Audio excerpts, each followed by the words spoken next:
Здравствуйте, это программа «Экономика. Итоги недели». С вами Мадина Албогачиева. И смотрите в сегодняшнем выпуске. В Центре поддержки предпринимательства Республики проходит бесплатный двухнедельный курс образовательной программы. Завод полимерных труб общества с ограниченной ответственностью «Техстрой» – один из наиболее успешных примеров реализации государственно-частного партнерства в республике. Ингушская УФАС России вынесла более 70 предупреждений по признакам нарушения закона о защите конкуренции. Практически треть показателей по развитию конкуренции в Республике Ингушетия уже выполнены.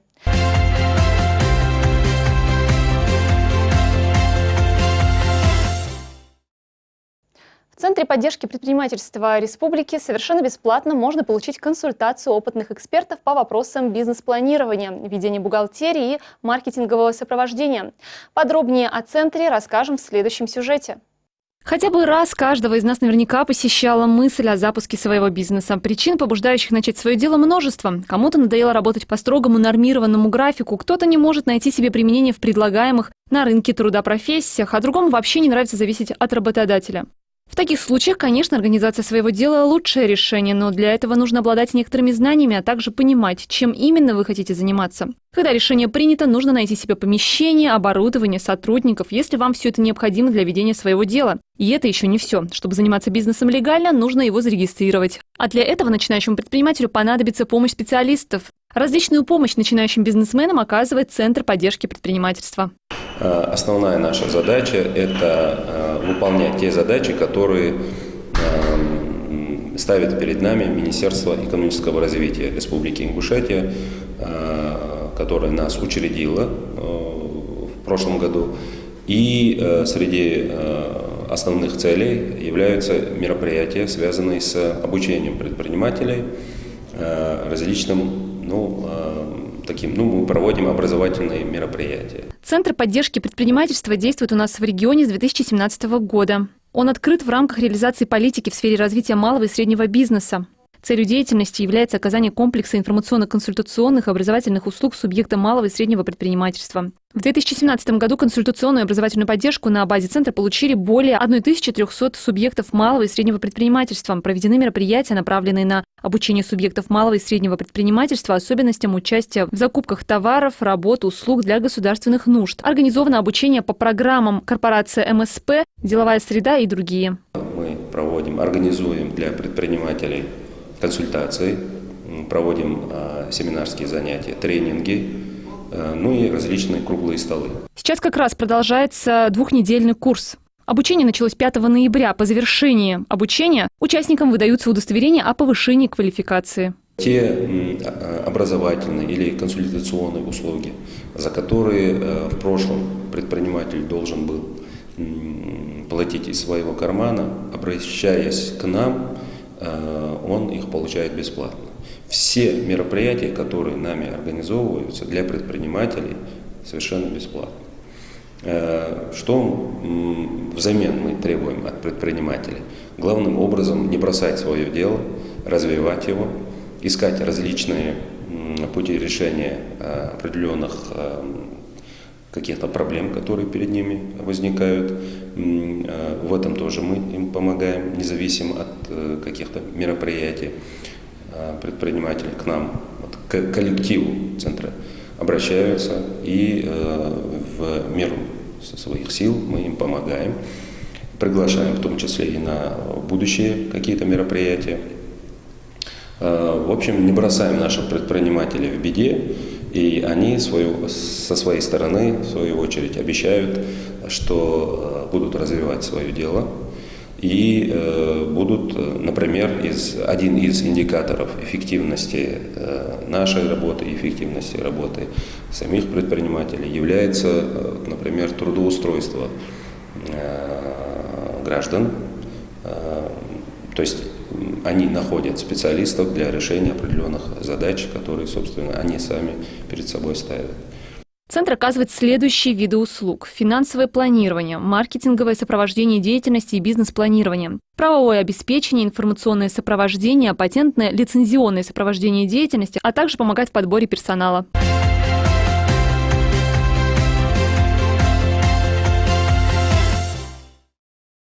Завод полимерных труб «Техстрой» построен в рамках федерально-целевой программы «Социально-экономическое развитие Республики Ингушетия». Данный проект является наиболее успешным примером реализации государственно-частного партнерства в республике. В компании сосредоточен сегодня именно тот потенциал – кадровый, производственный, технический и инновационный, который позволит и в дальнейшем качественно решать поставленные задачи. Завод полимерных труб «Техстрой» построен в рамках федерально-целевой программы «Социально-экономическое развитие Республики Ингушетия». Данный проект является наиболее успешным примером реализации государственно-частного партнерства в республике. Амбициозные планы предприятия, в свою очередь, отвечают масштабным задачам, связанным с модернизацией водопроводно-канализационных сетей России, обеспечением населения чистой питьевой водой, газификацией страны, строительством инженерных сетей. В компании сосредоточен сегодня именно тот потенциал – кадровый, производственно-технический и инновационный, который позволит и в дальнейшем качественно решать поставленные задачи. Завод по производству полиэтиленовых труб «Завод Техстрой» был введен в эксплуатацию с 2014 года на промышленной зоне города Карбулак. Проект реализован за счет собственных средств инвестора, также и по федеральной целевой программе «Социально-экономическое развитие» на 2010 и 2016 годы. Строительство завода началось в 2013 году. Инвестор – закрытое акционерное общество «Техстрой», город Татарстан. За счет собственных средств дополнительно к уже имеющемуся оборудованию закупили и смонтировали экструзионную технику для производства полиэтиленовых труб. На предприятии трудоустроилось более 60 человек из числа местных жителей. Производство ведется в круглосуточном режиме в 2 смены. Установлено оборудование на 500 миллионов рублей. На предприятии работает слаженный коллектив, который добросовестно выполняет поставленные задачи. Средняя заработная плата рабочих составляет 20 тысяч рублей в месяц. Я работаю здесь уже 3 года. Моя должность старший наладчик. То есть моя работа заключается в том, чтобы следить за производством, контроль по производству, чтобы делались трубы, заказ своевременно выполнялся, качественно выполнялся. И опять же следить за 4 бригадами, у меня 4 бригады, чтобы они тоже работали, в свое время приходили, контролировать опять же. У нас труба делается круглосуточно, у нас 4 смены в цеху, то есть смена работает 12 часов, днем и ночью, вот так. Коллектив у нас очень хороший, зарплата своевременно платят. Завод производит полиэтиленовые трубы, гладкостенные и гофру различного диаметра, применяемые в системах наружных сетей газоснабжения, водоснабжения, канализации диаметром от 16 до 630 мм. За 2017 год произведено продукции около 6 тысяч тонн. Выручка от реализации продукции составила свыше 620,5 миллионов рублей и объем оплаченных налогов более 3 миллионов рублей. На сегодняшний день, за прошлый год мы переработали порядка 8 тысяч тонн сырья. То есть у нас был большой заказ и на Чеченскую республику, также и по СКПО, по ЮФО. Дальние точки реализации мы и в Новосибирск отправляли, и в Калининград отправляли. Сравнительно анализ деятельности показал, что объем производственной продукции по итогам 2017 года относительно предыдущего периода оказался ниже более чем на 1000 тонн продукции. Руководство завода объясняет это снижением спроса на продукцию в 2017 году по причине сокращения строящихся объектов сравнительно с 2016 годом. Поставки сырья осуществляются централизованно через головную организацию общества с ограниченной ответственностью «Техстрой». Сырье мы закупаем в Казани, на заводе «Казань Оргсинтез». Это единственный завод, который производит именно трубный полиэтилен, без всяких примесей, добавок, без вторичного сырья, не переработанные, из каких-то старых труб, скажем. У нас 70% наших контрактов это «Газпром», поэтому плохую трубу делать мы себе не можем позволить даже. Даже если хотелось бы это, как говорится, у нас нет такого права на такую ошибку.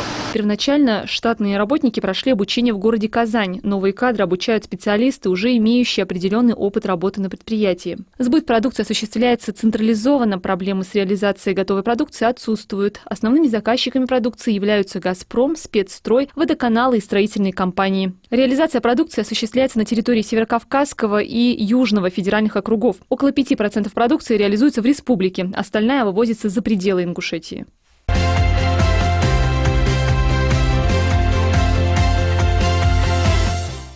Главная задача УФАС – заставить бизнес устанавливать справедливые цены. Антимонопольные органы следят за тем, чтобы предприятия честно конкурировали между собой и не устанавливали неоправданно высокие цены на свою продукцию. Все подробности в нашем следующем сюжете. Почти во всех странах существуют антимонопольные ведомства. Их задачи примерно одинаковы. Различаются лишь полномочия и меры воздействия на рынок. Антимонопольные органы следят за тем, чтобы предприятия честно конкурировали между собой, чтобы не устанавливали неоправданно высокие цены на свою продукцию. Рядовые граждане чаще сталкиваются с другими монополиями, так сказать, местного разлива. В магазинах, на рынках, на автозаправках. Главная задача УФАС – заставить бизнес установить справедливые цены. Мы провели впервые вообще в практике ФАС России, мы провели семинар-совещание по противодействию картелям с привлечением правоохранительных органов Южного Северокавказского федерального округа. Это прокуратура, МВД, Следственный комитет, УФСБ и антимонопольные органы всего округа. В практике ФАСа и в практике этих правоохранительных органов такого семинара еще не было. Мы его, в принципе, удачно провели. И сразу после проведения этого семинара, допустим, нашим управлением было возбуждено 3 дела по картелям. В августе Ингушская ОФАС России оштрафовала общество с ограниченной ответственностью «Родор» и виновных должностных лиц в антиконкурентном соглашении на рынке услуг по строительству, реконструкции и капитальному ремонту автомобильных дорог на общую сумму более 6 миллионов рублей. Противоправные действия выявлены в ходе анализа 4 госконтрактов, заключенных между госучреждением и хоссубъектом, без проведения соответствующих конкурсных процедур, закупок на ремонт, реконструкцию и строительство автомобильных дорог Республики Ингушетия на общую сумму более 230 миллионов рублей. Упомянутые государственные контракты были предоставлены Государственным управлением автомобильных дорог по запросу проконкурентного регионального ведомства. Допустим, в сфере контроля госзаказа у нас последние 3 года у нас стабильно одинаково поступает каждый год жалобы. Единственное, в этом году, скорее всего, их будет чуть больше, чем было в предыдущие годы. Допустим, в 2015 году это было 237 жалоб, в 2016 году 240 жалоб, в 2017 242 жалобы, в этом году уже 227 жалоб по госзаказу. Необходимо отметить, что 227 жалоб мы их рассмотрели, и там достаточно много количества жалоб было отозвано, там были жалобы, где мы признали саму жалобу необоснованной, доводы, которые там изложены. Но вместе с тем нами было при проведении проверок 136 закупок, которые у нас остались, эти жалобы, которые были обоснованы, нами было выявлено более 500 нарушений. Кроме этого, нами в течение года проводились плановые и внеплановые проверки в отношении государственных органов власти, как федерального, так и регионального, муниципального уровня, которые занимаются осуществлением заказа в соответствии в порядке 44 федерального закона о контрактной системе.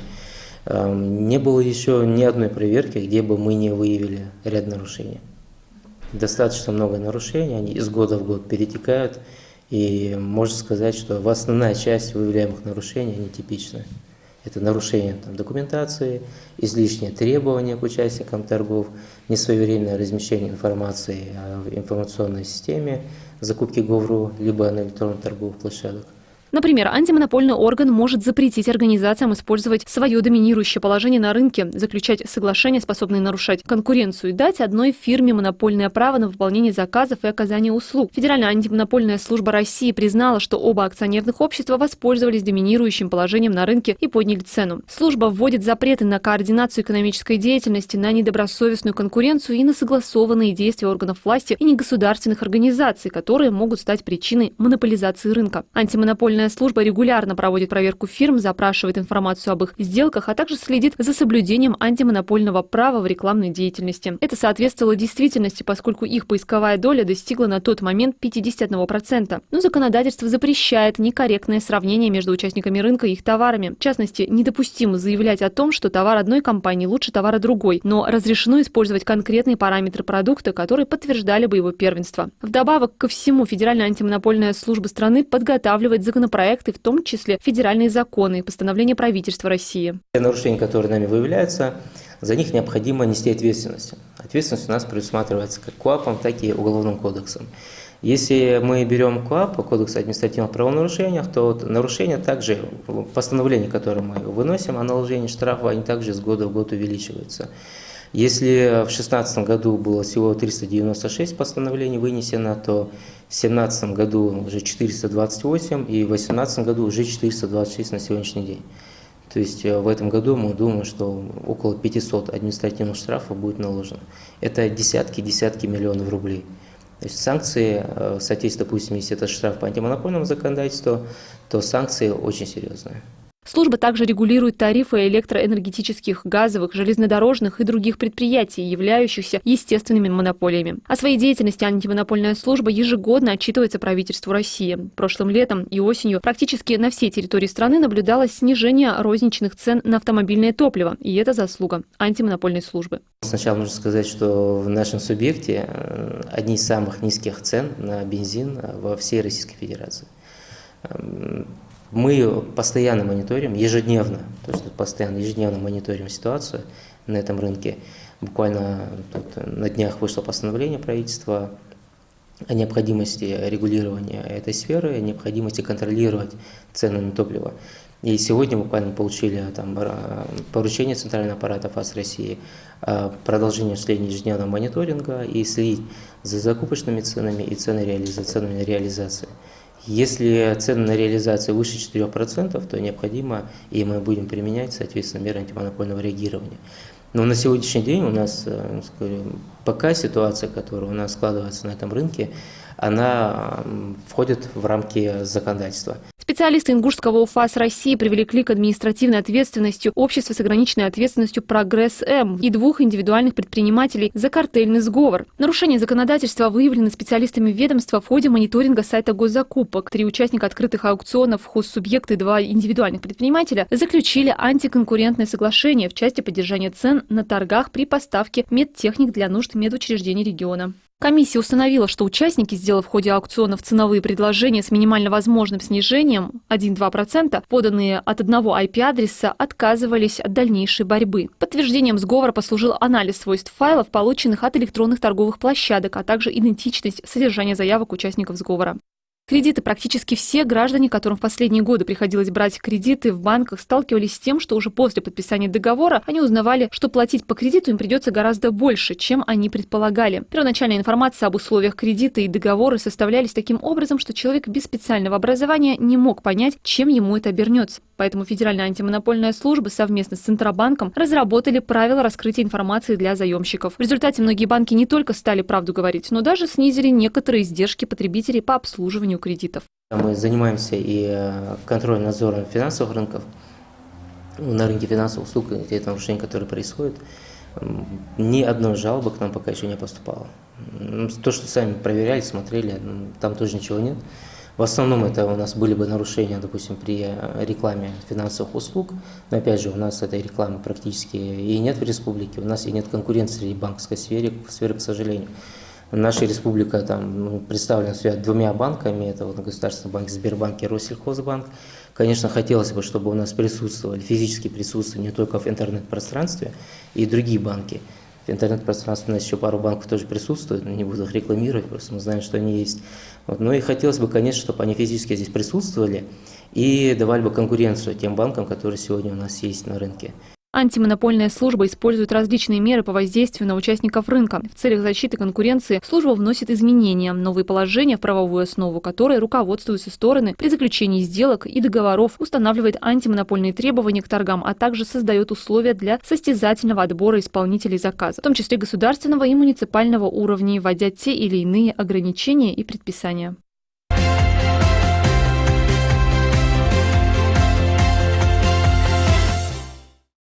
Ну что ж, такими были главные события экономики этой недели. Всего доброго и до встречи в эфире.